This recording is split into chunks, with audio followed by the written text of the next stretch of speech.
लक्ष्मी, सरस्वती, पार्वती, गणेश, कार्तिकेय, महादेव जी, ब्रह्मा, अग्नि, इंद्र आदि देवताओं तथा भगवान वासुदेव को मैं नमस्कार करता हूँ। एक नैमिषारण्य की बात है।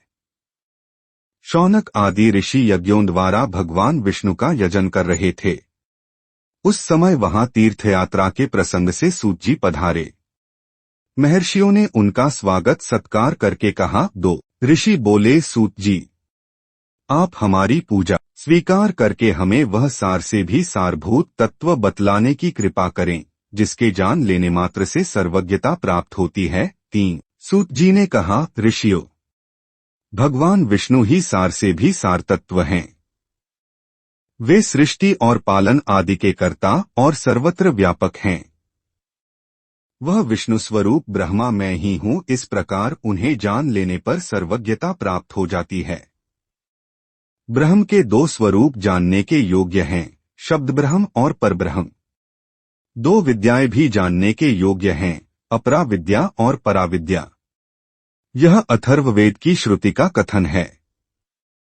एक समय की बात है, मैं, शुकदेव जी तथा पैल आदि ऋषि बद्रिकाश्रम को गए और वहां व्यास जी को नमस्कार करके हमने प्रश्न किया। तब उन्होंने हमें सार तत्व का उपदेश देना आरंभ किया। 4-6 व्यास जी बोले, सूत, तुम शुक आदि के साथ सुनो।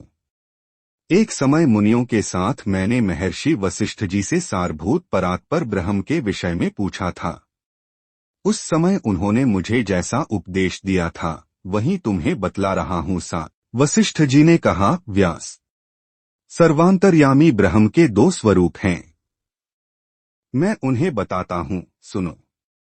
पूर्व काल में ऋषिमुनि तथा देवताओं सहित मुझसे अग्निदेव ने इस विषय में जैसा जो कुछ भी कहा था वही मैं तुम्हें बता रहा हूँ।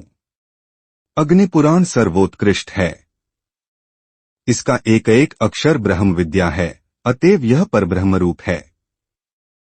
ऋग्वेद आदि संपूर्ण वेद शास्त्र अपर ब्रह्म हैं। परब्रह्म स्वरूप अग्निपुराण संपूर्ण देवताओं के लिए परम सुखद है। अग्निदेव द्वारा जिसका कथन हुआ है वह आग्नेय पुराण वेदों के तुल्य सर्वमान्य है। यह पवित्र पुराण अपने पाठकों और श्रोताजनों को भोग तथा मोक्ष प्रदान करने वाला है। भगवान विष्णु ही कालाग्नि रूप से विराजमान हैं।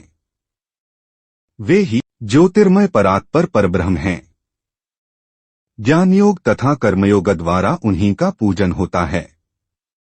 एक दिन उन विष्णु स्वरूप अग्निदेव से मुनियों सहित मैंने इस प्रकार प्रश्न किया।